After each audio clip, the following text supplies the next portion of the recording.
Topic ಏನன்னா, ಇಂದಿಗೆ ಮುಖ್ಯ ಸಂದೇಶ ಏನಂದ್ರೆ கமிஷனிங் பை த ரிசன் லார்ட். அப்படின்னா உயிர் தெழுந்த ஆண்டவரின் ஆணை. ಪುನರುತ್ಥಾನ ಹೊಂದಿದ ಒಂದು ಯೇಸುವಿನ ಒಂದು ಆಣೆ. உயிர் தெழுந்த ஆண்டவர் நமக்கு கொடுக்கிற அப்பனே.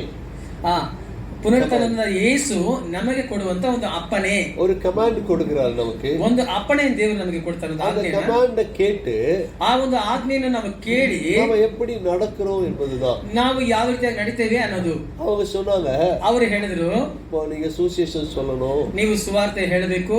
அதுதான் ಅದೇ மெயினா இருக்கா, ಮುಖ್ಯವಾಗಿ ಇದೆ. நாம சுவிசேஷம் சொல்லணும், ನಾವು ಸುವಾರ್ತೆಯನ್ನು ಹೇಳಬೇಕು. சரி. இப்போ ஒரு ஷூ கம்பெனி இருந்துச்சு, ಒಂದು ಶೂ ಕಂಪನಿ ಇತ್ತು. ಕೇಳ್ರೀங்களா? ಕೇಳಿಸ್ಕೊಳ್ತಾ ಇದೀರಲ್ಲ? ಹಿಂದೆ ಕೇಳಿಸ್ತದೆ ಎಲ್ಲರಿಗೂ? ಹಿಂದೆ ಏನ್ ನಡೀತಾ ಇದೆ ಗೊತ್ತಿಲ್ಲ ನನಗೆ. ಓಕೆ, ಕೇಳ್ರೀங்களா? ஓகே, ஒரு ஷூ கம்பெனி இருந்தது. ಒಂದು ಶೂ ಕಂಪನಿ ಇತ್ತು. அந்த ஷூ கம்பெனில இருந்து ಆ ಶೂ ಕಂಪನಿಯಿಂದ ஆப்பிரிக்கா தேசத்துக்கு, ಆಫ್ರಿಕಾ ಎಂಬ ದೇಶಕ್ಕೆ ஒரு சேல்ஸ்மேன் அனுப்புனாங்க. ಒಬ್ಬ ಸೇಲ್ಸ್ ಮ್ಯಾನ್ ಅನ್ನು ಕಳಿಸಿದ್ರು. அந்த சேல்ஸ்மேன் ஆப்பிரிக்கா தேசத்துக்கு போய், ಆ ಸೇಲ್ಸ್ ಮ್ಯಾನ್ ಆಫ್ರಿಕಾ ದೇಶಕ್ಕೆ ಹೋಗಿ அங்க போய் எல்லாரையும் பார்த்தாரு. ಅಲ್ಲಿ ಹೋಗಿ ಎಲ್ಲರನ್ನು ಸಹ ನೋಡಿದ್ರು. அங்க யாருமே ஷூ போடல, ಅಲ್ಲಿ ಯಾರು ಸಹ ಶೂ ಹಾಕಿರ್ಲಿಲ್ಲ, யாருமே செருப்பு போடல, ಯಾರು ಸಹ ಚಪ್ಪಲಿ ಹಾಕಿರ್ಲಿಲ್ಲ. அதனால அந்த சேல்ஸ்மேன் ಆದ್ದರಿಂದ ಆ ಸೇಲ್ಸ್ ಮ್ಯಾನ್ ஒரு மெயில் கொடுத்தாரு கம்பெனிக்கு. ಆ ಒಂದು ಕಂಪನಿಗೆ ಒಂದು ಸಂದೇಶ ಮೇಲ್ ಕಳಿಸಿದ್ರು. இங்க யாருமே செருப்பு போடுறது இல்ல, ಇಲ್ಲಿ ಯಾರು ಸಹ ಚಪ್ಪಲಿ ಹಾಕುವುದಿಲ್ಲ, யாருமே ஷூ போடுறது இல்ல, ಇಲ್ಲಿ ಯಾರು ಸಹ ಶೂ ಹಾಕುವುದಿಲ್ಲ.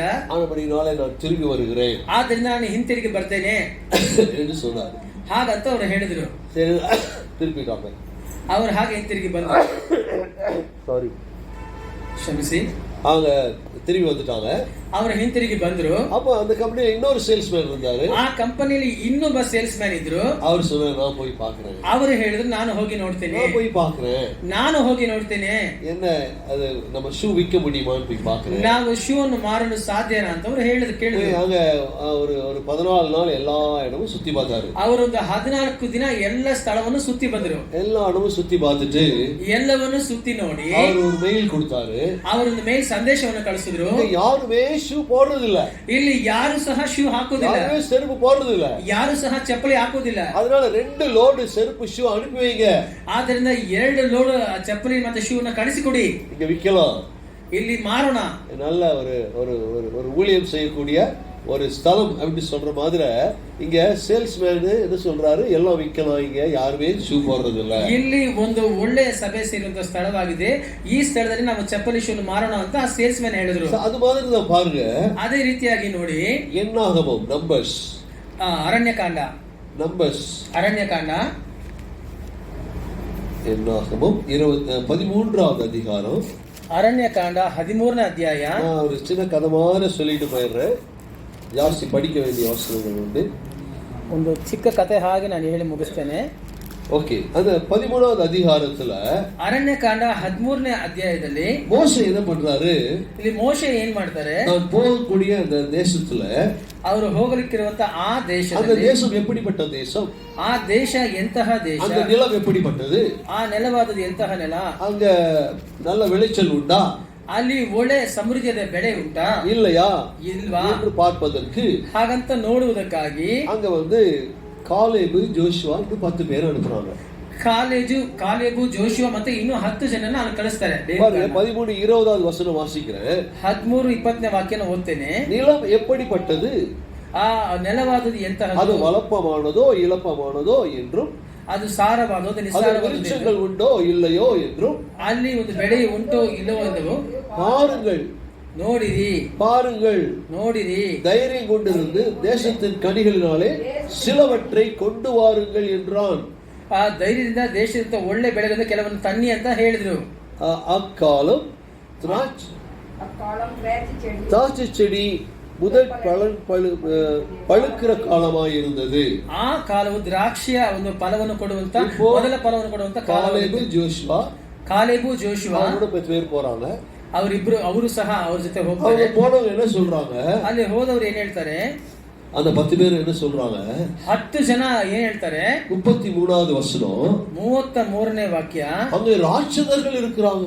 ಅಲ್ಲಿ ರಾಕ್ಷಸರು ಇದ್ದಾರೆ. ராட்சசன் இருக்கிறான். ರಾಕ್ಷಸ ಇದ್ದಾನೆ. ನಾವು அவங்க முன்னால வெட்டுக்கிளிய போல இருக்கிறோம். ನಾವು ಅವರ ಮುಂದೆ ಮಿಡತೆಯ ಒಂದು ಚಿಟ್ಟೆ ಆಗಿದ್ದೇವೆ. ஐயோ அவங்க கூட நம்ம காலத்தால முடியாது. ಅವರ ಮುಂದೆ ನಾವು ನಿಂತ್ಕೊಳ್ಳೋಕೆ ಆಗೋದಿಲ್ಲ. அதனால போக வேண்டாம். ಆದ್ರಿಂದ ಹೋಗೋದು ಬೇಡ என்று சொல்லுகிறாங்க. ಹಾಗಂತ ಹೇಳ್ತಾರೆ. அங்கே 33 ராட்சத பிறவியான ஏனோக்கின் குமாரனாகிய ராட்சதரையும் கண்டோம். நாங்கள் எங்கள் பார்வைக்கு வெட்டுக்கிளிகளை போல இருந்தோம், அவர்கள் பார்வைக்கும் அப்படியே இருந்தோம் என்று சொல்லி இப்படி இஸ்ரவேல் புத்திரருக்குள்ளே தாங்கள் சுற்றி பார்த்த பலந்த தேசத்தை குறித்து செய்தி பரப்பினார்கள். ಅಲ್ಲಿ ನೆಫಿಲಿಯನು ಅಂದರೆ ನೆಫಿಲಿಯ ವಂಶದವರಾದ ಉನ್ನತ ಪುರುಷರನ್ನು ನೋಡಿದೆವು, ನಾವು ಅವರ ಮುಂದೆ ಮಿಡತೆಗಳಂತೆ ಇದ್ದೇವೆಂದು ತಿಳ್ಕೊಂಡೆವು, ಅವರಿಗೂ ನಾವು ಹಾಗೆ ತೋರಿದೆವು ಅಂದರು. நம்மளால முடியுதோ இல்லையோ நம்ம வந்து என்ன பண்றோம்னா ದುರ್ಚೆய்திகளை பரப்பி கொண்டிருக்கிறோம். ನಮ್ಮಿಂದ ಸಾಧ್ಯವಾಗುತ್ತೋ ಇಲ್ವೋ ನಾವು ಕೆಟ್ಟ ಸಮಾಚಾರವನ್ನು ನಾವು ಹಬ್ಬಿಸ್ತೇವೆ. அது மாதிரி தான் இங்க அவங்க பண்றாங்க. ಈ ರೀತಿಯಾಗಿ ಅವರು ಇಲ್ಲಿ ಮಾಡ್ತಾ ಇದ್ದಾರೆ. ಆದರೆ காலேபு ஜோஷுவா என்ன சொல்றாங்க? காலேபನು ಮತ್ತು ஜோஷுவா ಏನ್ ಮಾಡ್ತಾ ಇದ್ದಾರೆ? ஒரே மனிதனை கொல்லுகிறது போல இந்த ஜனங்களை எல்லாம் நீர் கொல்வீரானால் அப்பொழுது உம்முடைய கீர்த்தியை கேட்டிருக்கும் ஒரு ஜாதியார் என்று சொல்லுகிறார். 15 நெக்ஸ்ட் சாப்டர் 14-15. ಸೊ ಹೀಗಿರಲಾಗಿ ನೀನು ಒಂದೇ ಪೆಟ್ಟಿನಿಂದ ಈ ಜನರನ್ನು ಸಾಯಿಸಿದರೆ ನಿನ್ನ ಪ್ರಖ್ಯಾತವನ್ನು ಕೇಳಿದ ಜನಾಂಗಗಳವರು ನಿನ್ನ ವಿಷಯದಲ್ಲಿ ಯೆಹೋವನು ಪ್ರಮಾಣ ಪೂರ್ವಕವಾಗಿ ವಾಗ್ದಾನ ಮಾಡಿದ ದೇಶದಲ್ಲಿ ಆ ಜನರನ್ನು ಸೇರಿಸುವುದಕ್ಕೆ ಶಕ್ತಿ ಸಾಲದವರನ್ನು ಅರಣ್ಯದಲ್ಲಿ ಕೊಂದು ಹಾಕಿಬಿಟ್ಟನು ಎಂದು ಮಾತಾಡಿಕೊಳ್ಳುವರು. யோசுவா 2வது அதிகாரத்துக்கு வாங்க.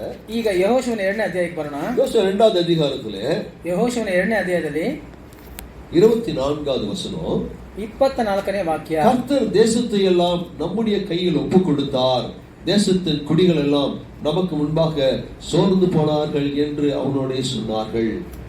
ಕರ್ತನ ದೇಶವು ನಮ್ಮ ಕೈಗಳಲ್ಲಿ ಒಪ್ಪಿಕೊಟ್ಟರು, ಆ ದೇಶದ ಜನಗಳು ನಮ್ಮ ಕೈಗಳಿಗೆ ಅವರು ಅಧೀನರಾಗಿದ್ದಾರೆ. தேசத்தை நாம் கைப்பற்றலாம் என்று சொன்னாங்க. ಆ ದೇಶವನ್ನು ನಾವು ಸ್ವತಂತ್ರಿಸಿಕೊಳ್ಳೋಣ ಅಂತ ಹೇಳಿದ್ರು. கொஞ்சம் பேரா இருக்கலாம், ಸ್ವಲ್ಪ ಜನರಾಗಿರಬಹುದು, ಅನೇಕ ಜನಗಳಾಗಿರಬಹುದು. ಉದವಿಗಳು செய்வது கர்த்தருக்கு லேசான காரியம். ಆದರೆ ಸಹಾಯ ಮಾಡುವುದು ದೇವರಿಗೆ ಇದು ಬಹಳ ಸುಲಭ. ஹalleluya ஹalleluya ஹalleluya ஹalleluya. ஒருத்தர் என்ன சொல்றாங்க? வெட்டுக்கிளிய மாதிரி இருக்கிறோம். ಒಬ್ಬನೇ ಹೇಳ್ತಾನೆ, ನಾವು ಮಿಡತೆಗಳ ಹಾಗೆ ನಾವಿದ್ದೇವೆ. வெட்டுக்கிளிய மாதிரி இருக்கிறோம். ನಾವು ಆ ಕಾಡಿನ ಮಿಡತೆಗಳ ಹಾಗಿದ್ದೇವೆ. அங்க திராட்சை செடி எல்லாம் அவ்வளவு பெருசா இருக்கு. ಅಲ್ಲಿ ದ್ರಾಕ್ಷಿ ತೋಟಗಳು ಅಷ್ಟು ದೊಡ್ಡದಾಗಿದೆ. ஒரு திராட்சை கொலை எடுத்துட்டு வராங்க. ಒಂದು ದ್ರಾಕ್ಷಿ ಒಂದು ಕೊಮ್ಮನ್ನು ತರ್ತಾರೆ. பெரிய திராட்சை கொலை எடுத்துட்டு வராங்க. ಅದು ದೊಡ್ಡ ಒಂದು ದ್ರಾಕ್ಷಿ ಒಂದು ಬಡಿ ತರ್ತಾರೆ. அந்த தேசம் இப்படி வளப்பமாக இருக்கிறதுன்னு சொல்றாங்க. ಆ ದೇಶ ಈ ರೀತಿಯಾಗಿ ಸಮೃದ್ಧಿಯಾಗಿದೆ ಅಂತ ಹೇಳ್ತಾರೆ. இப்போ இங்க ಬಾಟಾ ಶೂ ಕಂಪನಿಗಾರங்க என்ன பண்ணா, ಈಗ ಈ ಬಾಟಾ ಶೂ ಕಂಪನಿ என்ன பண்ணா, ಆ ಸೇಲ್ಸ್ ಮ್ಯಾನ್ ಏನು ಅಲ್ಲ ಯಾರುವೇ செருப்பு போடல, ಅಲ್ಲಿ ಯಾರು ಸಹ ಚಪ್ಪಲಿ ಹಾಕಿರಲಿಲ್ಲ. செருப்பு விற்க முடியாது, ಆದ್ರೆ ಚಪ್ಪಲಿ ಮಾರಕ್ಕೆ ಆಗೋದಿಲ್ಲ. இப்போ நமக்கு என்ன, ನಮಗೇನೀಗ ಯಾರುವೇ செருப்பு போடல, அதனால ಅನೇಕ செருப்பு விற்கலாம். ಯಾರು ಸಹ ಇಲ್ಲಿ ಚಪ್ಪಲಿ ಹಾಕಿಲ್ಲ, ಆದ್ರಿಂದ ಅನೇಕ ಚಪ್ಪಲಿಗಳ ಶೂಗಳನ್ನು ಮಾರೋಣ ಅಂತ ಬಂದ್ರು. சரி, இப்போ நம்ம சுவிசேஷத்தை அறிவிக்க வேண்டும். ಈಗ ನಾವು ಸುವಾರ್ತೆ, அதுதான் ரிசன் கிரைஸ்ட் நமக்கு கொடுத்திருக்கிற கட்டளை. ಅದೇ ಪುನರುತ್ಥಾನದ ಯೇಸು ನಮಗೆ ಕೊಟ್ಟಿರುವ கட்டளை. ಆ ಯೇಸು ನಮಗೆ மத்தேயு 28வது அதிகாரத்துல, ಮತ್ತೇನು ಬರೆದ ಸುವಾರ್ತೆ 28ல என்ன பார்க்கிறோம்? 28ನೇ ಅಧ್ಯಾಯದಲ್ಲಿ ನಾವು ಏನು ನೋಡ್ತೇವೆ? ಮತ್ತೇನು ಬರೆದ 16வது வசனத்தை நான் வாசிக்கிறேன்.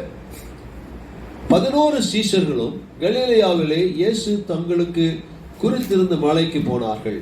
அங்கே அவர்கள் அவரை கண்டு பணிந்து கொண்டார்கள், சிலரோ சந்தேகப்பட்டார்கள்.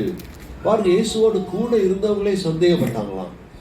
ಬಳಿಕ 11 ಮಂದಿ ಶಿಷ್ಯರು ಗಲಿಲಿಯಕ್ಕೆ ಹೋಗಿ ಯೇಸು ತಮಗೆ ಗೊತ್ತು ಮಾಡಿದ ಬೆಟ್ಟಕ್ಕೆ ಸೇರಿದರು. ಅಲ್ಲಿ ಆತನನ್ನು ಕಂಡು ಆತನಿಗೆ ಅಡ್ಡ ಬಿದ್ದರು, ಆದರೆ ಕೆಲವರು ಸಂದೇಹಪಟ್ಟರು.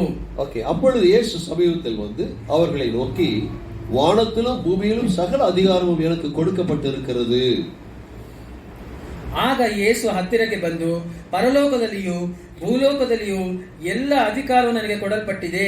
ஆகையால் ಆದ್ದರಿಂದ நீங்கள் புறப்பட்டு போய், ನೀವು ಹೊರಟು ಹೋಗಿ என்ன பண்ணுமா? ಏನ್ ಮಾಡ್ಬೇಕಂತೆ? புறப்பட்டு போங்க.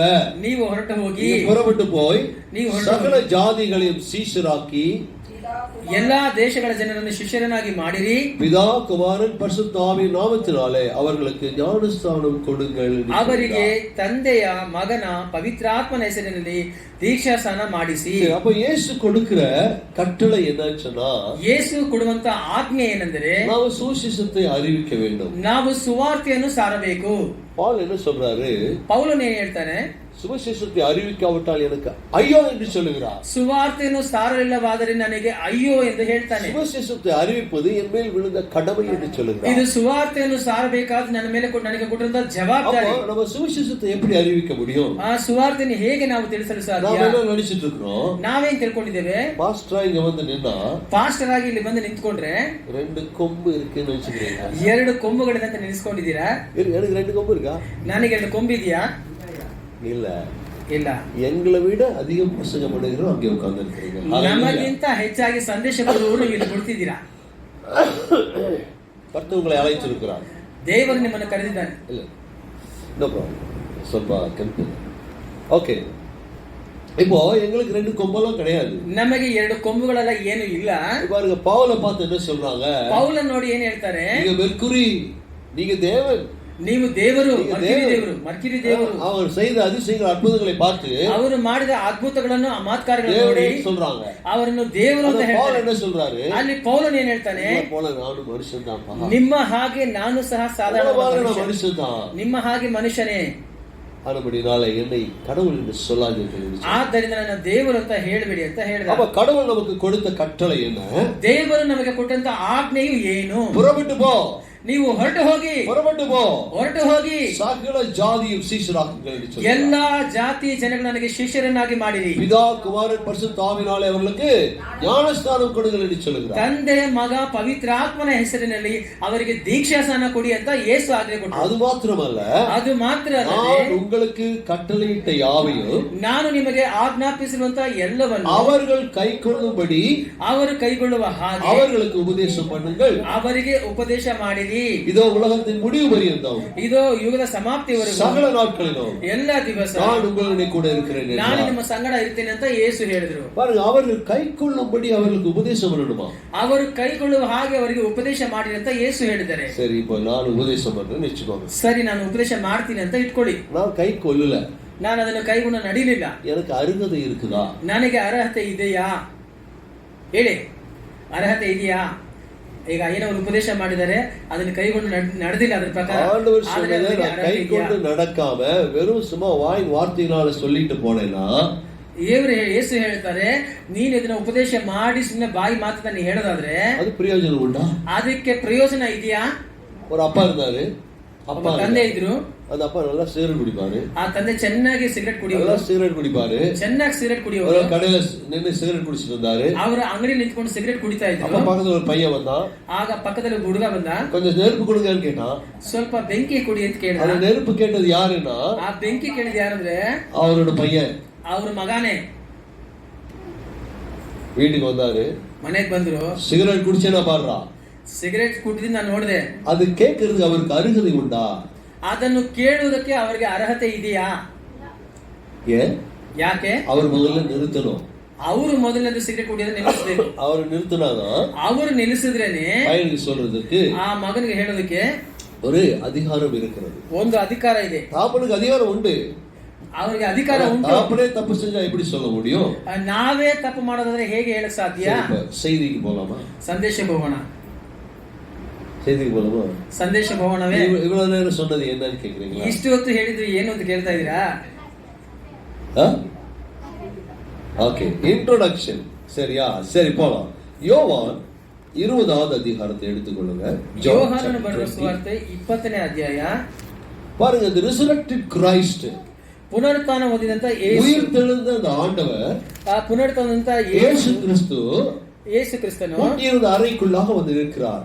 ಅಲ್ಲಿ ಮುಚ್ಚಿರುವಂತ ಆ ಕೋಣೆಯೊಳಗೆ ಬಂದು 19வது வசனம் 20:19 வாசிக்கிறோம். வாரத்தின் முதல் நாளைக்கு அன்றைய தினம் சாயங்கால வேளையிலே சீஷர்கள் கூடியிருந்த இடத்தில் யூதர்களுக்கு பயந்ததினால், யாருக்கு பயப்படுறாங்க? ಅದೇ ದಿವಸ ವಾರದ ಮೊದಲನೆಯ ದಿವಸ ಸಂಜೆಯಲ್ಲಿ ಶಿಷ್ಯರು ಯಹೂದ್ಯರ ಭಯದಿಂದ ಕೂಡಿದವರಾಗಿ ತಾವು ಇದ್ದ ಬಾಗಿಲನ್ನು ಮುಚ್ಚಿಕೊಂಡಿರಲು கதவை சாத்தி உள்ள உட்கார்ந்திருக்கிறாங்க. ಅವರು ಬಾಗಿಲನ್ನು ಮುಚ್ಚಿಕೊಂಡು ಒಳಗೆ ಕುಳಿತುಕೊಂಡಿದ್ದಾರೆ. பாருங்க, பெண்கள் எங்க போனாங்க? ಹೆಣ್ಮಕ್ಳೆಲ್ಲ ಹೋದ್ರು? கல்லறைக்கு போனாங்க. ಅವರು ಅಲ್ಲಿ ಸಮಾಧಿ ಬಳಿಗೆ ಹೋದ್ರು. ஆம்பளை எல்லாம் ಗಂಡು ಮಕ್ಕಳೆಲ್ಲ கேட்டா தைரியசாலின்றாங்க. ಕೇಳಿದ್ರೆ ಧೈರ್ಯಶಾಲಿಗಳು ಅಂತಾರೆ. ಅವರೇ ಪುರಿ ಕದವಿ ಭಯಂದು ಉட்கார்ந்திருக்காங்க.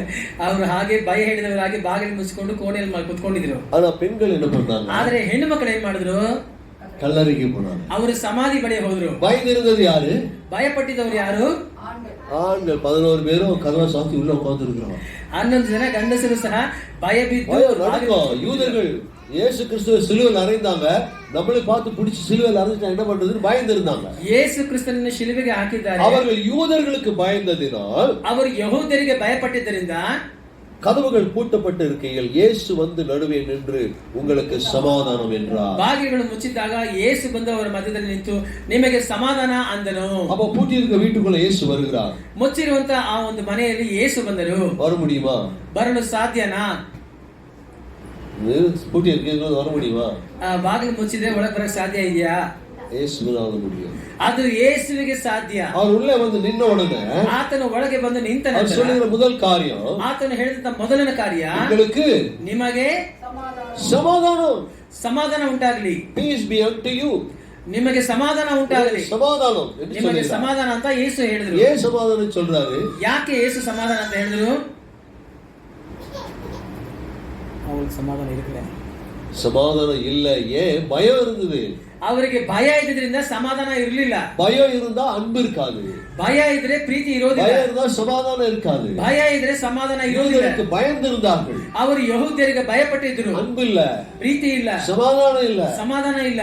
ஆவின் கனிகளிலே ಆ ಆತ್ಮಿಕವಾದ ಒಂದು ಪದದಲ್ಲಿ சந்தோஷம், சமாதானம், ಪ್ರೀತಿ, ಸಂತೋಷ, ಸಮಾಧಾನ. அப்ப அன்பு இல்லைன்னா என்ன இல்ல? ಪ್ರೀತಿ ಇಲ್ಲ ಅಂದ್ರೆ ಏನಿಲ್ಲ? சமாதானம் இல்ல, ಸಮಾಧಾನ ಇಲ್ಲ. அப்போ அங்க கூடியிருந்தவர்கள் பயந்திருந்தார்களாம். ಅಲ್ಲಿ ಕೂಡಿದವರೆಲ್ಲ ಅವರು ಭಯಪಟ್ಟಿದ್ರಂತೆ. இயேசு கிறிஸ்து உள்ளே வந்து உங்களுக்கு சமாதானம் என்று சொன்னார். ಯೇಸು ಕ್ರಿಸ್ತನು ಒಳಗೆ ಬಂದು ಹೇಳಿದ್ರು ನಿಮಗೆ ಸಮಾಧಾನ ಅಂತ. அவர் இப்படி சொல்லி ಆತನು ಹೀಗೆ ಹೇಳುವಾಗ தன்னுடைய கைகளையும் விழாவையும் அவர்களுக்கு காண்பித்தார். ತನ್ನ ಕೈಗಳಲ್ಲಿ ಆಣಿ ಹೊಡೆದಿದ್ದನ್ನು ಯೇಸು ಕೈ ತೋರಿಸಿತ್ತು. ಆತನ ಕೈಗಳನ್ನು ತೋರಿಸಿದರು. சீஷர்கள் கர்த்தரை கண்டு சந்தோஷப்பட்டார்கள். ಶಿಷ್ಯರು ಕರ್ತನಾದ ಯೇಸುವನ್ನು ನೋಡಿ ಅವರು ಸಂತೋಷಪಟ್ಟರು. ஏன் சந்தோஷப்பட்டாங்க? ಅವರು ಯಾಕೆ ಸಂತೋಷಪಟ್ಟರು? கையிலையும் விழாவிலையும் காயங்கள் இருந்தது. ಅವರ ಕೈಗಳಲ್ಲಿಯೂ ಹೊಟ್ಟೆಯಲ್ಲೂ ಕಾಲುಗಳಲ್ಲಿ ಆತನಿಗೆ ಗಾಯಗಳಿದ್ದವು. இவர் உயிர்த்தெழுந்த கிறிஸ்துதான் என்று நம்பினார்கள். ಅದನ್ನು ನೋಡಿ ಈತನು ಪುನರುತ್ಥಾನದಿಂದ ಯೇಸುವೆ ಅಂತ ಅವರು ಹೇಳಿ ನಂಬಿದರು. பாருங்க, கண்டு விசுவாசிப்பதை விட காணாமல் விசுவாசிப்பது தான் மேன்மையானது. ನಾವು ಯೇಸುವನ್ನು ನೋಡಿ ನಂಬುವುದಕ್ಕಿಂತ ಆತನನ್ನು ನೋಡದೇ ನಂಬುವುದು ಅದು ಬಹಳ ಒಂದು ಶ್ಲಾಘ್ಯವಾದದ್ದು. பேதுரை பார்த்து சொல்றாரு, ಪೇತ್ರನನ್ನು ನೋಡಿ நீ கண்டு விசுவாசித்தாய், ನೀನು ಕಂಡು ನಂಬಿದೆ, காணாமல் விசுவாசிக்கிறவருக்கு மேன்மை உண்டு என்று ಆ சொல்றாரு. ಕಾಣದೆ ನಂಬುವವನು ಧನ್ಯನು ಅಂತ ಯೇಸು ಹೇಳಿದ್ದಾರೆ. சரி, இங்க ಇಲ್ಲಿ இயேசு மறுபடியும் அவர்களை நோக்கி ಯೇಸು ಮತ್ತೆ ಅವರನ್ನು ದೃಷ್ಟಿಸಿ ನೋಡಿ, உங்களுக்கு சமாதானம் உண்டாவதாக, ನಿಮಗೆ ಸಮಾಧಾನ ಉಂಟಾಗಲಿ. பிதா என்னை அனுப்பினது போல ತಂದೆ ನನ್ನನ್ನು ಕಳಿಸಿದ ಹಾಗೆ ನಾನು உங்களை அனுப்புகிறேன் என்று சொன்னார். ನಾನು ಸಹ ನಿಮ್ಮನ್ನು ಕಳಿಸುತ್ತೇನೆ ಅಂತ ಯೇಸು ಹೇಳಿದ್ದಾರೆ. பிதா யாரை இங்க நமக்கு அனுப்பினாரு? ಆ ತಂದೆ ಯಾರನ್ನು ನಮ್ಮ ಬಳಿಗೆ ಕಳಿಸಿದ್ದಾರೆ? ಯೇಸು ಸ್ವಾಮಿ நமக்காக கொடுத்தாரு. ಯೇಸು ಸ್ವಾಮಿ ನಮಗಾಗಿ ಕೊಟ್ಟಿದ್ದಾರೆ. தம்முடைய ஒரே பேரான குமாரனை நமக்காக கொடுத்தார். ತನ್ನ ಒಬ್ಬನೇ ಮಗನಾದ ಯೇಸುವನ್ನು ಈ ದೇವರು ಈ ಲೋಕ ಕಳಿಸಿದರು. சிலுவை பரியந்தம் கொடுத்தார். ಆತನು ಶಿಲುಬೆಯಲ್ಲಿ ಮರಣ ಹೊಂದುವ ತನಕ உலகத்தின் மேல வைத்திருந்த அன்பு, ದೇವರು ಲೋಕದ ಮೇಲೆ ಇಟ್ಟಿದಂತ ಪ್ರೀತಿ, தேவன் தம்முடைய ஒரே பேரான குமாரனை விசுவாசிக்கிறவன் எவனோ அவன் கெட்டு போகாமல் நித்திய ஜீவனை அடையும்படிக்கு அவரை தந்தல் இவ்வளவாய் உலகத்தில் ಅன்பು ಕೂರ್ந்தார். ದೇವರು ಈ ಲೋಕದ ಮೇಲೆ ಎಷ್ಟೋ ಪ್ರೀತಿಯನ್ನಿಟ್ಟು ತನ್ನ ಒಬ್ಬನೇ ಮಗನನ್ನು ಕೊಟ್ಟನು. ಆತನ ನಂಬುವ ಒಬ್ಬನಾದರೂ ನಾಶವಾಗದೆ ಎಲ್ಲರ ನಿತ್ಯ ಜೀವನ ಪಡೆಯಬೇಕೆಂದು ಪ್ರೀತಿಯಿಂದ ಆತನ ಮಗನನ್ನು ಕೊಟ್ಟನು. காயங்களெல்லாம் காமிக்கிறாரு, ಗಾಯಗಳನ್ನ ತೋರಿಸಿದನು. மீண்டும் சொல்லுகிறார், ಮತ್ತೆ ಹೇಳ್ತಾನೆ, உங்களுக்கு சமாதானம் உண்டாவதாக, ನಿಮಗೆ ಸಮಾಧಾನ ಉಂಟಾಗಲಿ. பிதா என்னை அனுப்பினது போல, ತಂದೆ ನನ್ನನ್ನು ಕಳಿಸಿದ ಹಾಗೆ. பிதா இயேசு கிறிஸ்துவை எப்படி அனுப்பினாரு? ತಂದೆ ಯೇಸು ಕ್ರಿಸ್ತನನ್ನು ಯಾವ ರೀತಿಯಾಗಿ ಕಳಿಸಿದರು? ஏழை கோலமாக அனுப்பினார். ஏழை கோலம் மாட்டு தொழுவத்துல வந்து பிறந்தாரு. ஓகே, ಅವರು ಒಂದು ಕುರಿಯ ಹಟ್ಟಿಯಲ್ಲಿ ಯೇಸು ಬಂದು ಹುಟ್ಟಿದರು. ஒரு பார்வானுடைய அரண்மனையில பிறக்கல. ಫರೋಹನ ಅರಮನೆಯಲ್ಲಿ ಯೇಸು ಹುಟ್ಟಲಿಲ್ಲ. மாட்டு கொட்டாயில பிறந்தாரு. ಆ ಒಂದು ಕುರಿ ಹಟ್ಟಿಯಲ್ಲಿ ಯೇಸು ಹುಟ್ಟಿದರು. பெரிய ஆடி கார் அவர்கிட்ட கிடையாது. ಯೇಸು ಬಳಿ ದೊಡ್ಡ ಆಡಿ ಕಾರ್ ಇಲ್ಲ. அவர் இருந்த காடியே கழுதைதான். ಅವರಿಗಿದ್ದಂತ ವಾಹನನೇ ಒಂದು ಕತ್ತೆನೆ. இல்லையா? அப்படி அவர் ஏழ்மையின் கோலம் எடுத்தார். ಆ ರೀತಿಯಾಗಿ ಆತನು ಬಡವನಾಗಿ ದರಿದ್ರನಾಗಿ ತನ್ನ ಸದೃಶನಾಗಿ ನಮಗೆ ಕೊಡಲ್ಪಟ್ಟಾರ್. ಆತ ನಮಗೆ ಕೊಡಲ್ಪಟ್ಟನು. ಆತನು சிலுவையில் அறையப்பட்டார். ಶಿಲುಬೆಯಲ್ಲಿ ಆತನು ಹಾಕಲ್ಪಟ್ಟನು. சரி, இப்ப யாரெல்லாம் சிலுவையில் அறையப்படுகிறதுக்கு ஒப்பு கொடுக்குறீங்க? ಈಗ ಶಿಲುಬೆಯಲ್ಲಿ ನಿಮ್ಮನ್ನು ಜಜ್ಜಿಸಲ್ಪಡೋದಕ್ಕೆ ಯಾರೆಲ್ಲ ಒಪ್ಪಿಸಿಕೊಡ್ತೀರಾ? அதெல்லாம் சாக மாட்டேன், நான் வாழணும். ನಾನೆಲ್ಲ ಸಾಯೋದಿಲ್ಲ, ನಾನು ಬದುಕಬೇಕು. பாருங்க, பேதுருவை தலைகீழாக சிலுவையில் அறைந்தார்கள். ನೋಡಿ, ಪೇತ್ರನು ತಲೆಕೆಳಗಾಗಿ ಆತನನ್ನು ಶಿಲುಬೆಗೆ ಹಾಕಿದ. தலைகீழாக அறைந்தார்களாம். ತಲೆ ಕೆಳಗಾಗಿ ಆತನನ್ನು ಶಿಲುಬೆಗೆ ಹಾಕಿದ. ಆತನು ಹೇಳಿದಂತೆ அவர் அறையப்பட்டது சிலுவையிலே. ಯೇಸು ಶಿಲುಬೆಯಲ್ಲಿ தலைகீழாக அறையுங்கள் என்று சொன்னார். ನನ್ನ ಕರ್ತನಾದ ಯೇಸು ಆತನು ಶಿಲುಬೆಗೆ ಹಾಕಲ್ಪಟ್ಟನು, ತಲೆ ಕೆಳಗಾಗಿ ಹಾಕಿರಿ ಅಂತ ಪೇತ್ರನು ಹೇಳಿದ. ಅನುಪಿನದು போல ತಂದೆಯು ನನ್ನನ್ನು ಕಳಿಸಿದ ಹಾಗೆ எப்படி ஓநாய்களுக்குள்ள உங்களை அனுப்புறேன்னு சொல்றாரு. தோಳಗಳ ಮಧ್ಯದಲ್ಲಿ ನಿಮ್ಮನ್ನು ಕಳಿಸ್ತೇನೆ ಅಂತ ಯೇಸು ಹೇಳಿದ್ದಾರೆ. சரி, அப்ப சிலுவையை சுமப்பதற்கு நாம் ஆயத்தமாக இருக்கிறோமா? ಶಿಲುಬೆಯನ್ನು ಹೊತ್ತುಕೊಳ್ಳುವುದಕ್ಕೆ ನಾವು ಸಿದ್ಧವಾಗಿದ್ದೇವಾ? ஒவ்வொருவருக்கும் ஒரு சிலுவை உண்டு. ಒಬ್ಬೊಬ್ಬರಿಗೂ ಸಹ ಒಂದು ಶಿಲುಬೆ ಉಂಟು. ஒவ்வொருவருக்கும் ஒரு பாடு உண்டு. ಒಬ್ಬೊಬ್ಬರಿಗೂ ಸಹ ಒಂದು ಕಷ್ಟ ಸಂಕಟ ಉಂಟು. கஷ்டம் உண்டு. ಕಷ್ಟ ಉಂಟು. துயரம் உண்டு. ವೇದನೆ ಉಂಟು. கண்ணீர் உண்டு. ಕಣ್ಣೀರು ಉಂಟು. ಇದೆಲ್ಲ சோதனையை சகிக்கிற மனுஷன் பாக்கியவான். ಶೋಧನೆಯನ್ನು ಸಹಿಸಿಕೊಳ್ಳುವಂತ ಮನುಷ್ಯನು ಧನ್ಯನು. ஆனா அதை விட்டுட்டு ಅದನ್ನು ಬಿಟ್ಟು கடவுளுக்கு கண்ணே இல்லையா? ಯೇಸುವಿಗೆ ಕಣ್ಣಿಲ್ವಾ? கண்ணே இல்லையா? ಕಣ್ಣೇ ಇಲ್ವಾ? ಕಿವಿ ಕೇಳುವುದಿಲ್ಲ? ಕಿವಿ ಕೇಳೋದಿಲ್ವಾ? அப்படிதான் இருக்கிறோம் நம்ம. ಈ ರೀತಿಯಾಗಿ ನಾವಿದ್ದೇವೆ. ಆದರೆ பிதா அவரை அனுப்பினது போல நம்மளையும் இங்க அனுப்புறேன்றாரு. ತಂದೆ ನನ್ನನ್ನು ಕಳಿಸಿದ ಹಾಗೆ ನಾನು ಸಹ ನಿಮ್ಮನ್ನು ಕಳಿಸುತ್ತೇನೆ ಅಂತ ಯೇಸು ಹೇಳಿದ್ದಾರೆ. Are we ready to face all the persecution of this world? ಕ್ರಿಸ್ತನಿಗಾಗಿ ಬರುವಂತ ಎಲ್ಲ ಒಂದು ಸಂಕಟಗಳನ್ನು ಸಹಿಸಿಕೊಳ್ಳುವುದಕ್ಕೆ ನಾವು ಸಿದ್ಧವಾಗಿದ್ದೇವಾ? Are we ready? ನಾವು ಸಿದ್ಧವಾಗಿದ್ದೇವಾ? ನನಗೆ blessing ಬೇಕು, ನನಗೆ ಆಶೀರ್ವಾದ ಬೇಕು, ಅದಕ್ಕೆ தான் இங்க வரேன், ಅದಕ್ಕಾಗಿಯೇ ಇಲ್ಲಿ ಬರ್ತೇನೆ, ಅದಕ್ಕಾಗಿ இங்க வரேன், ಅದಕ್ಕಾಗಿಯೇ ಇಲ್ಲಿ ಬರ್ತೇನೆ. ಆಶೀರ್ವಾದ ಬೇಕಮ್ಮ, ಆಶೀರ್ವಾದ ಅದಕ್ಕೋಸ್ಕರನೇ ಬರ್ತೀನಿ ನಾನು, ಆಶೀರ್ವಾದ எனக்கு வேணும், ಬರ್ತೀನಿ, ಅದಕ್ಕಾಗಿಯೇ ನಾನು இங்க வருகிறேன். ಆದರೆ அங்க பாருங்க, ಅಲ್ಲಿ ನೋಡಿ ஆண்டவர் சொல்றாரு, ಯೇಸು ಹೇಳ್ತಾರೆ, அவர் அனுப்பினது போல உங்களை அனுப்புகிறேன். ತಂದೆ ನನ್ನನ್ನು ಕಳಿಸಿದ ಹಾಗೆ ನಾನು ನಿಮ್ಮನ್ನು ಕಳಿಸುತ್ತೇನೆ.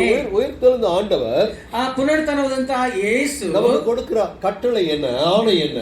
ನಮಗೆ ಕೊಡುವಂತ ಕಟ್ಟಳೆಯು ಆಣೆಯು ಏನು? இதோ அனுப்பினது போல உங்களை அனுப்புகிறேன். ತಂದೆ ನನ್ನನ್ನು ಕಳಿಸಿದ ಹಾಗೆ ನಾನು ನಿಮ್ಮನ್ನು ಕಳಿಸುತ್ತೇನೆ. சரி, ஒரு கதை கேக்குறீங்களா? ಒಂದು ಕತೆ ಕೇಳ್ತೀರಾ? கதை கேக்குறீங்களா? ಕತೆ ಕೇಳ ಸಿದ್ಧವಾಗಿದ್ದೀರಾ? சோர்வா இருக்கிறீங்களே, ಎಲ್ಲ ಶೋಕವಾಗಿ ಕೂತಿದ್ದೀರಲ್ಲ, உற்சாகமா இருக்க வேண்டாமா? ಉತ್ಸಾಹವಾಗಿ ಇರಬಾರ್ದಾ? அப்பா வீட்டுல எப்போதும் சந்தோஷமே, ஆடலும் பாடலும் இங்கு தானே. ஆமென். அப்பா வீட்டுல அப்பா வீட்டுல அப்பா வீட்டுல எப்போதும் சந்தோஷமே, ஆடலும் பாடலும் இங்கு தானே. பாருங்க, பாடுவோம் ஆடுவோம் கொண்டாடுவோம், ஆனா கைதட்டி பாடுறீங்க, ஆனா 6 o'clock உட்கார்ந்துருக்கிறீங்க. 6 ಗಂಟೆ ಇಟ್ಟು ಮುಖ ಇಟ್ಕೊಂಡು ಕೂತಿದ್ದೀರಾ. சரி, பரவாயில்ல, கேளுங்க. ಸರಿ, ಪರವಾಗಿಲ್ಲ, ಕೇಳಿ. ஒரு அம்மா இருந்தாங்க, ಒಬ್ಬ ತಾಯಿಯವರು ಇದ್ರು. அந்த அம்மாவுக்கு ஒரே ஒரு பெண்ணு. ಆ ತಾಯಿಯವರಿಗೆ ಒಂದೇ ಒಂದು ಹೆಣ್ಮಗಳು, கணவன் இல்லை, ಗಂಡ ಇಲ್ಲ, கணவன் மரித்து விட்டார். ಗಂಡ ಅವರು ಮರಣ. இவங்க ஊழியம் பண்றாங்க, ಇವರು ಸೇವೆ ಮಾಡ್ತಾ ಇದ್ದಾರೆ, அதே போல வேலையும் செய்யறாங்க, ಅದೇ ರೀತಿಯಾಗಿ ಕೆಲಸನೂ ಮಾಡ್ತಾರೆ. வேலை செய்து ஊழியம் செய்து அந்த பெண்ணை திருமணம் செய்து கொடுத்து விட்டார்கள். ಆ ಕೆಲಸ ಮಾಡಿ ಅವರು ಸೇವೆ ಮಾಡಿ ಆ ಮಗಳಿಗೆ ಅವರಿಗೆ ಮದುವೆ ಮಾಡಿ ಕೊಟ್ಟಿದ್ದಾರೆ. ஆனா இப்ப அவங்க தனிமையா இருக்கிறாங்க. ಆದ್ರೆ ಈಗ ಅವರು ಪ್ರತ್ಯೇಕವಾಗಿದ್ದಾರೆ. கேக்குறீங்களா? ಕೇಳ್ತಾ ಇದ್ದೀರಾ? என்னாச்சு? ಏನಾಯ್ತು? மதுவை ಮಾಡಿ ಕೊಟ್ಟಿದ್ದಾರೆ. சூப்பர். ஓகே, பெண்ணு கல்யாணம் ஆகி போயிடுச்சு, ಆ ಮಗಳು ಮದುವೆ ಮಾಡಿ ಕಳಿಸ್ಕೊಟ್ಟಾಯ್ತು. இந்த மாதிரி தனியா இருக்கிறாங்க. ಈಗ ಇವರು ಪ್ರತ್ಯೇಕವಾಗಿದ್ದಾರೆ. இவங்க ஊழியம் பண்ணணும், ಇವರು ಸೇವೆ ಮಾಡಬೇಕು. அவங்க குடியிருந்த அந்த வீதியில, ಅವರು ವಾಸವಾಗಿದ್ದ ಆ ಬೀದಿಯಲ್ಲಿ வாலிப பசங்க இருந்தாங்க, ಯವ್ವನಸ್ಥ ಹುಡುಗರಿದ್ರು. அந்த வாலிப பசங்க வந்து ಆ ಯವ್ವನಸ್ಥ ಹುಡುಗರು ಬಂದು ಗಂಜಾ அப்படி என்னென்னமோ சொல்றாங்கல்ல, ಹನ್ಸು ಅಫೀಮು எல்லாம் பண்றாங்க, ಹನ್ಸು ಅಫೀಮು ಗುಟ್ಕಾ ಎಲ್ಲ ಆಗ್ತಾ ಇದ್ರು, எல்லாமே செஞ்சுட்டு இருக்காங்க, ಎಲ್ಲಾನು ಮಾಡ್ತಾ ಇದ್ದಾರೆ. தண்ணி அடிப்பாங்க, ಅವರು ಎಣ್ಣೆ ಹೊಡಿತಾರೆ. சனிக்கிழமை ஆச்சுன்னா தண்ணி அடிப்பாங்க, ಶನಿವಾರ ಆದ್ರೆ ಎಣ್ಣೆ ಹೊಡಿತಾರೆ, சீட்டு விளையாடுவாங்க. ಇಸ್ಪೀಟ್ ಆಡ್ತಾರೆ. இந்த அம்மாக்கு அவங்கள பார்த்து ரொம்ப பாரம், ಈ ತಾಯಿಯವರಿಗೆ ಅವ್ರು ನೋಡಿ ಬಹಳ ಭಾರ, ரொம்ப பாரம் இருந்தது, ಬಹಳ ಭಾರ ಇತ್ತು. இவங்களுக்கு எப்படியாவது சுவிசேஷத்தை சொல்ல வேண்டும், ಇವರಿಗೆ ಹೇಗಾದ್ರೂ ಸುವಾರ್ತೆನ ಹೇಳಬೇಕು. இந்த சந்தர்ப்பத்தை பார்த்து கொண்டே இருந்தா. ಆ ಸಂದರ್ಭವನ್ನು ಹಾಗೆಯೇ ಅವರು ಕಾಯ್ತಾ ಇದ್ರು. ஒரு நாள் சந்தர்ப்பம் கிடைத்தது. ಒಂದು ದಿನ ಅವರಿಗೆ ಸಂದರ್ಭ ಸಿಕ್ತು. சனிக்கிழமை, ಶನಿವಾರ.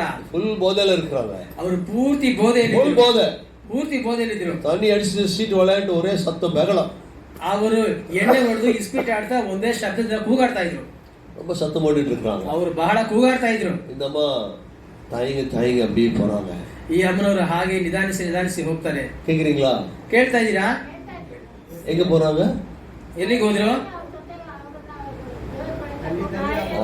ஓகே ஓகே, அந்த யவனஸ்தர் வீட்டுக்கு போறாங்க. ಆ ಯವನಸ್ಥರ ಮನೆಗೆ ಹೋದ್ರು. டக் டக் டக் கதவை தட்டுறாங்க. ಅಂತ ಬಾಗಿಲು ತಟ್ಟಿದ್ರು. கதவை தட்டுனா ಬಾಗಿಲು ತಟ್ಟಿದ ನಂತರ ஒரு பையன் வந்து கதவை திறக்கிறான். ಒಬ್ಬ ಹುಡುಗ ಬಂದು ಬಾಗಿಲು ತೆಗೆದ. ஒரு பனியன் போட்டிருக்கிறான், ಒಂದು ಬನೀನ್ ಹಾಕೊಂಡ, ஒரு ஹாஃப் டவுசர் போட்டிருக்கிறான், ಒಂದು ಹಾಫ್ ನಿಕ್ಕರ್ ಹಾಕಿದ್ದಾನೆ, போதையில இருக்கிறான். ಅವನು ಪೂರ್ತಿ ಬೋಧೆಯಲ್ಲಿದ್ದಾನೆ. இந்த அம்மா பார்த்தாங்க. ಈ ತಾಯಿ ನೋಡಿದ್ರು. தம்பி, ஏன் தம்பி இவ்வளவு சத்தம் போடுறீங்க? ತಮ್ಮ ಯಾಕಪ್ಪ ಇಷ್ಟು ಕೂಗಾಡ್ತೀರಾ? சுத்தி எல்லாம் குழந்தைங்க எல்லாம் இருக்கிறாங்க, ಸುತ್ತಿ ಹೆಣ್ಮಕ್ಳೆಲ್ಲ ಇದಾರೆ, ಮಕ್ಕಳೆಲ್ಲ வயசானவங்க எல்லாம் இருக்கிறாங்க, ವಯಸ್ಸಾದವರೆಲ್ಲ ಇದಾರೆ. ஏன் இவ்வளவு சத்தம் போடுறீங்க? ಯಾಕೆ ಇಷ್ಟು ಕೂಗಾಡ್ತೀರಾ? ஏன் தண்ணி அடிக்கிறீங்க? ಯಾಕೆ ಎಣ್ಣೆ ಹೊಡಿತೀರಾ? உங்க சரீரத்தை ஏன் கெடுத்துக் கொள்கிறீர்கள்? ನಿಮ್ಮ ಶರೀರನ ಯಾಕೆ ஓமா ಹೋಗಮ್ಮ ஓமா அப்படின்னு ಹೋಗಮ್ಮ ಅಂತ ಹೇಳ್ದ. உங்களுக்கு ஒரு பிரார்த்தனை செய்யட்டுமா? ನಿಮಗಾಗಿ ಪ್ರಾರ್ಥನೆ ಮಾಡಲ್ಲ? ಪ್ರಾರ್ಥನೆ ಎಲ್ಲ எடுத்து போமா, ಅವರು ಪ್ರಾರ್ಥನೆ வேண்டாம், ನಮಗೆ ಪ್ರಾರ್ಥನೆ ಕೇಳ್ತಾನೆ, ನಿನ್ ಬಗ್ಗೆ ಹೋಗಮ್ಮ ಈ ಕಡೆಯಿಂದ ಅಂತ ಹೇಳ್ದ. இந்த மாதிரி பாட்டு பாடினாங்க. ಈ ತಾಯಿ ಒಂದು ಹಾಡು ಹೇಳಿದ್ರು. வேதத்தை எடுத்து வாசித்தார்கள், ಸತ್ಯವನ್ನು ತೆಗೆದು ಓದಿದ್ರು. வேதத்தை எடுத்து வாசித்தார்கள், ಸತ್ಯವನ್ನು ತೆಗೆದು ಓದಿದ್ರು. உள்ளே புகுந்து விட்டார்கள், ಒಳಗೆ ನುಗ್ಗಿದ್ರು. அங்கிருந்து ஒரு பையன் மேல கரத்தை வைத்தார்கள். ಅಲ್ಲಿಂದ ಹುಡುಗ ಮೇಲೆ துள்ளி விழுந்தான், ಹಾಗೆ துள்ளி அங்க போய் விழுந்தான். ಅವನು ಹಾಗೆ ಕುಡಿದ ಆ ಕಡೆ ಬಿದ್ದ. ಅವನ ಮೇಲೆ ಅಭಿಷೇಕ ಬಂದು ಇறங்கினது. ಅವನ ಮೇಲೆ ದೇವರ ಅಭಿಷೇಕ ಬಂದು ಇಳಿಯಿತು. ಅಭಿಷೇಕ ಬಂದ உடனே, ಆ ಅಭಿಷೇಕ ಬಂದ ನಂತರ ಮುಟ್ಟಿ போட்டு ಅವನು ಮೊಣಕಾಲು ಹಾಕಿ தன்னை ஒப்பு கொடுத்தான், ತನ್ನನ್ನು ಒಪ್ಪಿಸಿಕೊಟ್ಟ. தன்னை ஒப்பு கொடுத்தான். ತನ್ನನ್ನು ಒಪ್ಪಿಸಿಕೊಟ್ಟ. ಯಾರು தெரியுமா அது? ಯಾರು ಗೊತ್ತಾ ಅದು? ಜಾನ್ ಜಬದುರೈ. ಜಾನ್ ಜಬದುರೈ ಎಂಬ ಸೇವಕರು, ஊழியக்காரர் இருந்தாரு. ಹಾಗಂತ ಒಬ್ರು ಸೇವಕರಿದ್ರು. ಅವರೆಲ್ಲ ಮರಿಸಿದ್ದಾರೆ. ಈಗ ಅವರೆಲ್ಲ ಕರ್ತನಲ್ಲಿ ನಿದ್ರೆ ಹೊಂದಿದ್ದಾರೆ. ಅವನು ವಾಲಿಬ ಪ್ರಾಯத்தில் அப்படிதான் இருந்தான். ಅವರು ಯವನ ಕಾಲದಲ್ಲಿ ಆ ರೀತಿಯಾಗಿ ಇದ್ದಾರೆ. அந்த தாயார் செய்த அந்த ஊழியத்தின் நிமித்தமாக, ಆ ತಾಯಿಯವರು ಮಾಡಿದಂತಹ ಸೇವೆ ನಿಮಿತ್ತ ಅನುದಿನ ಮನ್ನಾ ಎಂದು சொல்லி ஒரு பெரிய ஊழியம் பிறப்பித்தது. ಅನುದಿನ ಮನ್ನಾ ಎಂದು ದೊಡ್ಡ ಸೇವೆ ಹುಟ್ಟಿತು. ಡೈಲಿ ಬ್ರೆಡ್, ಅನುದಿನ ಅಣ್ಣನುಳ್ಳ அப்பம், ಅನುದಿನದ ರೊಟ್ಟಿ. சரி, இப்போ அந்த அம்மா ஒரு ஊழியம் பண்றாங்க, ಆ ತಾಯಿಯವರು ಒಂದು ಸೇವೆ ಮಾಡ್ತಾರೆ, அம்மா ஒரு ஊழியம் பண்றாங்க, ಈ ತಾಯಿಯವರು ಒಂದು ಸೇವೆ ಮಾಡ್ತಾರೆ, ஐயா ஒரு ஊழியம் பண்றாங்க, ಈ ತಂದೆಯವರು ಸಹ ಒಂದು ಸೇವೆ ಮಾಡ್ತಾರೆ. ஒவ்வொருத்தரும் ஊழியம் பண்றாங்க. ಒಬ್ಬೊಬ್ರು ಸೇವೆ ಮಾಡ್ತಾ ಇದ್ದಾರೆ. பிரதர் மியூசிக் சேவை பண்றாரு, ಸಹೋದರ ಮ್ಯೂಸಿಕ್ ಬರುತ್ತೆ ಸೇವೆ ಮಾಡ್ತಾರೆ. சினிமா பாடல் பாட மாட்டாங்க நம்புறேன்.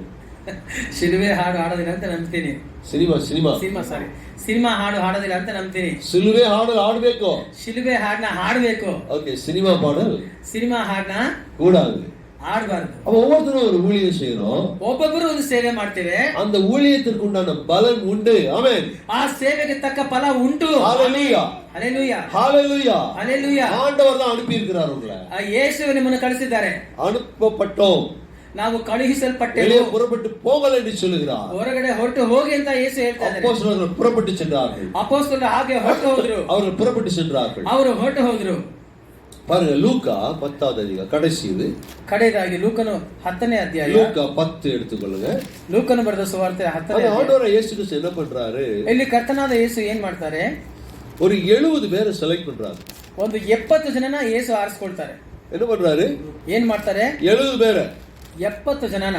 10:1 இவைகளுக்கு பின்பு ಇದಾದ ಮೇಲೆ கர்த்தர் வேறே 70 பேரை நியமித்து, ಸ್ವಾಮಿಯು ಇನ್ನು 70 ಮಂದಿಯನ್ನು ನೇಮಿಸಿ, நாம் போகும் சகல பட்டணங்களுக்கும் இடங்களுக்கும் அவர்களை தமக்கு முன்னே 2 பேராக அனுப்பினார். ಅವರನ್ನು ಇಬ್ಬಿಬ್ಬರಾಗಿ ತಾನು ಹೋಗಬೇಕಂತ ಪ್ರತಿಯೊಂದು ಸ್ಥಳಕ್ಕೂ ಮುಂದಾಗಿ ಇಬ್ಬಿಬ್ಬರಾಗಿ ಕಳಿಸಿದನು. அப்ப இயேசு கிறிஸ்து என்ன பண்றாரு? ಯೇಸು ಕ್ರಿಸ್ತನ್ ಏನ್ ಮಾಡಿದರು? 70 பேரை கூப்பிட்டு 70 ಜನನ್ನು ಕರೆದು டும்ல வச்சு கை வச்சு ಹಾಗೆ ದಪ್ಪಂತ ತಲೆ ಮೇಲೆ ಕೈ ಇಟ್ಟು அவங்களுக்கு அபிஷேகத்தை கொடுத்து ಅವರಿಗೆ ಅಭಿಷೇಕವನ್ನು ಕೊಟ್ಟು புறப்பட்டு போங்கள், ನೀವು ಹೊರಟು ಹೋಗಿ என்று சொல்லுகிறார். ಹಾಗಂತ ಹೇಳ್ತಾರೆ. 3வது வசனம் ரொம்ப முக்கியம். 3ನೇ ವಾಕ್ಯ ಅದು ಬಹಳ ಮುಖ್ಯ. ஆட்டுக்குட்டிகளுக்குள்ளே ஓநாய்களை அனுப்புவது ஆட்டுக்குட்டிகளை ஓநாய்களுக்குள்ளே அனுப்புகிறது போல இதோ நான் உங்களை ಅನುಪುகிறேன். அப்போ நீங்களாம் யாரு? ಆಟುಕುಟ್ಟಿ.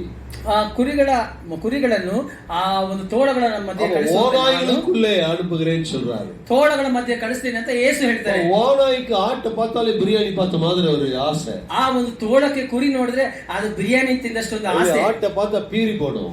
ಒಂದು ಕುರಿ ನೋಡಿದ್ರೆ ಹಾಗೆ ಅದನ್ನ ಹರಿದು ಹಾಕುತ್ತೆ. ஆட சொல்லுகிறார், உங்களை அப்படிதான் அனுப்புறேன். ಆ ಯೇಸು ಹೇಳ್ತಾರೆ ಹಾಗೆ ನಿಮ್ಮನ್ನು ಕಳಿಸ್ತೀನಿ. ஆனாலும் திடன் கொள்ளுங்கள். ಆದರೂ ಸಹ ದೃಢಗೊಳ್ಳಿ. முடிಯುವುದು ನಾನು உங்களோடு ಕೂಡ இருக்கிறேன். ಸಮಾಪ್ತಿಯವರೆಗೆ ಎಲ್ಲಾ ದಿವಸ ನಿಮ್ಮ ಸಂಗಡ ಇರ್ತೇನೆ. ಸದಾ ಕಾಲ ಉங்களோடு கூட இருக்கிறேன். ಸದಾ ಕಾಲ ನಿಮ್ಮ ಸಂಗಡ ಇರ್ತೇನೆ. எழுத போறாங்க. சாரி ಕ್ಷಮಿಸಿ. சரி, நம்ம எழுத போறாங்க. நிறைய விஷயங்கள் இருக்குது, அது வேண்டாம். இது நேரம் 13வது வருஷத்துக்கு, இப்ப 15வது வருஷத்துக்கு போயிடும். இல்ல 16 வாக்கியಕ್ಕೆ ಹೋಗೋಣ. சீசரை நோக்கி, உங்களுக்கு செவி கொடுக்கிறவன் எனக்கு செவி கொடுக்கின்றார். உங்களை அஷ்டை பண்ணுகிறவன் என்னை அஷ்டை பண்ணுகிறான். என்னை அஷ்டை பண்ணுகிறவன் என்னை அனுப்பினவர்களையும் அஷ்டை பண்ணுகிறான். சரி, ஆண்டவர் ஒரு பாஸ்டரையோ இல்ல ஒரு அப்போஸ்தலரையோ அனுப்பி இருக்கிறாருன்னு வெச்சுக்குவோம். ದೇವರು ಒಂದು ಪಾಸ್ಟರನ್ನು ಒಬ್ಬ ಅಪೊಸ್ತಲರನ್ನು ಕಳಿಸಿದ್ದಾರೆ. அவர்களை ஏற்றுக்கொண்டீர்களானால், ಅವರನ್ನು ಸ್ವೀಕರಿಸಿಕೊಳ್ಳುವುದಾದರೆ, யாரை ஏற்றுக்கொள்கிறீங்களா? ಯಾರ ನೀವು ಸ್ವೀಕರಿಸ್ತೀರಾ? பிதாவையும் இயேசு கிறிஸ்துவையும் ஏற்றுக்கொள்கிறீர்கள். ನೀವು ತಂದೆಯನ್ನು ಕರ್ತನಾದ ಯೇಸುವನ್ನು ಸ್ವೀಕರಿಸ್ತೀರಾ? நீங்க ஏற்றுக்கொள்ளலன்னு வெச்சுக்கோங்க. ನೀವು ಅವರನ್ನು ಸ್ವೀಕಾರ ಮಾಡಲಿಲ್ಲ ಅಂತ ಇಟ್ಕೊಳ್ಳಿ. ಯಾರು ಏற்றுಕೊಳ್ಳல? ನೀವು ಯಾರನ್ನ ಸ್ವೀಕಾರ ಮಾಡಲಿಲ್ಲ? ಯೇಸುவையும் பிதாவையும் நீங்க ஏற்றுக்கொள்ளலன்னு ಅರ್ಥ. ಯೇಸುವನ್ನು ತಂದೆಯನ್ನು ನೀವು ಸ್ವೀಕಾರ ಮಾಡಲಿಲ್ಲ ಅಂತ ಅರ್ಥ. ஏன்னா அவர்தான் அனுப்புனாரு. ಯಾಕೆಂದ್ರೆ ಆತನೇ ಕಳಿಸಿದನು. ஆண்டவர் அனுப்பி இருந்தார். ದೇವರು ಕಳಿಸಿದನು. ஒரு ஆண்டவர் அனுப்பி இருக்கிறார். ದೇವರು ಕಳಿಸಿದ್ದಾನೆ. அம்மாவை அனுப்பி இருக்கிறார். ಅಮ್ಮನನ್ನು ಕಳಿಸಿದ್ದಾರೆ. ஐயாவை அனுப்பி இருக்கிறார். ಅಯ್ಯನವರು ಕಳಿಸಿದ್ದಾರೆ. நம்ம ஐயாவை அனுப்பி இருக்கிறார். ನಮ್ಮ ಅಯ್ಯನವರು ಕಳಿಸಿದ್ದಾರೆ. ஒவ்வொருவரையும் அனுப்பி இருக்கிறார். ಒಬ್ಬೊಬ್ಬರನ್ನು ಕಳಿಸಿದ್ದಾರೆ. ஓநாய்களுக்குள்ள அனுப்பி இருக்கிறார். ತೋಳಗಳ ಮಧ್ಯದಲ್ಲಿ ಕಳಿಸಿದ್ದಾರೆ. நீங்கள் சொல்லுகிற வார்த்தைகளை யாரும் கேட்கலைனா பிதாவின் சத்தத்தை கேட்கவில்லை என்று சொல்லி அர்த்தம். ನೀವು ಹೇಳುವ ಮಾತನ್ನು ಯಾರು ಕೇಳಿಲ್ಲ ಅಂದ್ರೆ ತಂದೆಯ ಮಾತನ್ನು ಅವರು ಕೇಳಿಲ್ಲ, ಶಬ್ದವನ್ನು ಕೇಳಿಲ್ಲ ಅಂತ ಅರ್ಥ. சரி, அடுத்தது 17வது வசனம் வாங்க.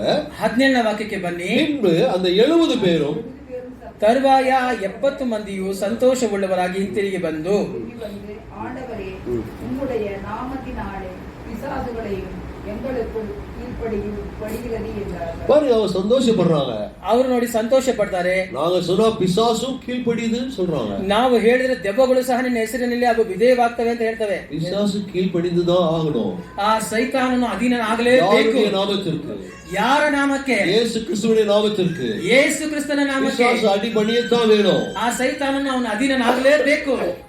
ஆண்டவர் அதிகாரம் கொடுத்திருக்கிறார். ದೇವರು ಅಧಿಕಾರ ಕೊಟ್ಟಿದ್ದಾರೆ. 19வது வசனம் என்ன சொல்லுது? 19ನೇ ವಾಕ್ಯ 18 இருந்து வாசிக்கலாம். அவர்களை அவர் நோக்கி, சாத்தான் மின்னலை போல வானத்திலிருந்து கீழே விழுந்ததை கண்டே. சாத்தான் மின்னலை போல விழுந்துட்டான்.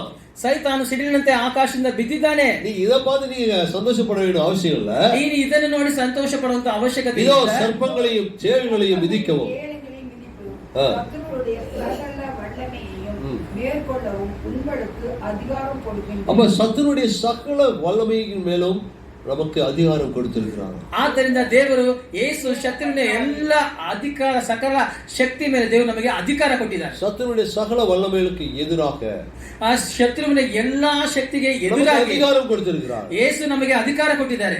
ஆகிலும் ஆவிகள் உங்களுக்கு கீழ்ப்படுகிறதற்கு நீங்கள் சந்தோஷப்படாமல் உங்கள் நாமங்கள் பரலோகத்தில் எழுதியிருக்கிறதற்காக சந்தோஷப்படுங்கள் என்றார். ಆದರೂ ದೆವ್ವಗಳು ನಮಗೆ ಅಧೀನವಾಗಿವೆ ಎಂದು ಸಂತೋಷ ಪಡದೆ ನಮ್ಮ ಹೆಸರುಗಳು ಪರಲೋಕದಲ್ಲಿ ಬರೆದಿರುತ್ತವೆ ಎಂದು ಸಂತೋಷ ಪಡಿರಿ ಎಂಬುದಾಗಿ ಯೇಸು ಹೇಳಿದನು. ஒரு பாவி மனம் திரும்புதல் நிமித்தம், ಒಬ್ಬ ಪಾಪಿ ಮನ ತಿರುಗುವ ನಿಮಿತ್ತವಾಗಿ பரலோகத்தில் மிகுந்த சந்தோஷம் உண்டாகும். ಪರಲೋಕದಲ್ಲಿ ಬಹಳ ಸಂತೋಷ ಉಂಟಾಗುತ್ತೆ. ஒரு பாவி, ಒಬ್ಬ ಪಾಪಿ, ஒரு பாவி, ಒಬ್ಬ ಪಾಪಿ. நம்ம 50 பேரும் சேர்ந்து ನಾವು 50 இருக்கும். ನಾವು 50 ಜನ ಸೇರಿ ಮನ ತಿರುಗಿದ್ರೆ ಹೇಗಿರುತ್ತೆ?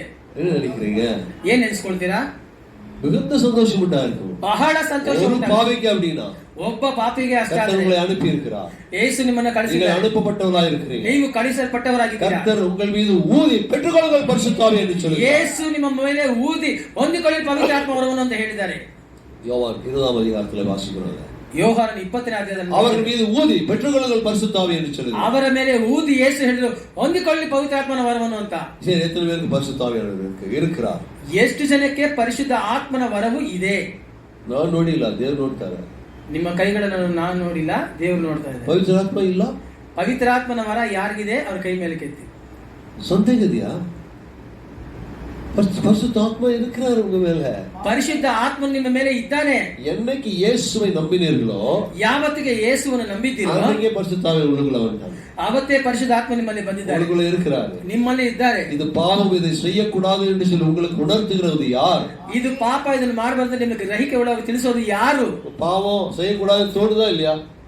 ಪಾಪ ಇದನ್ನು ಮಾಡಬಾರದು ನಿಮಗೆ ಅನಿಸುತ್ತಾ ಇಲ್ವಾ? அது உணர்த்துறது யாரு? ಅದನ್ನು ಗ್ರಹಿಸಿ ಕೊಡುವುದು ಯಾರು? உங்களுக்குள்ளே இருக்கிற பரிசுத்த ஆவியானவர். ನಿಮ್ಮ ಒಳಗಿರುವಂತಹ ಪವಿತ್ರ ಆತ್ಮನು. ஊதி பெற்றுக்கொள்ளுங்கள் என்று சொன்னார். ಅದನ್ನು ಊದಿ ಹೊಂದಿಕೊಳ್ಳಿ ಅಂತ ಯೇಸು. அது மாத்திரமல்ல, ಅದು ಮಾತ್ರವಲ್ಲ, நீங்கள் கைக்கொள்ளுங்கள், நான் சொன்னதெல்லாம் கைக்கொள்ளுங்க.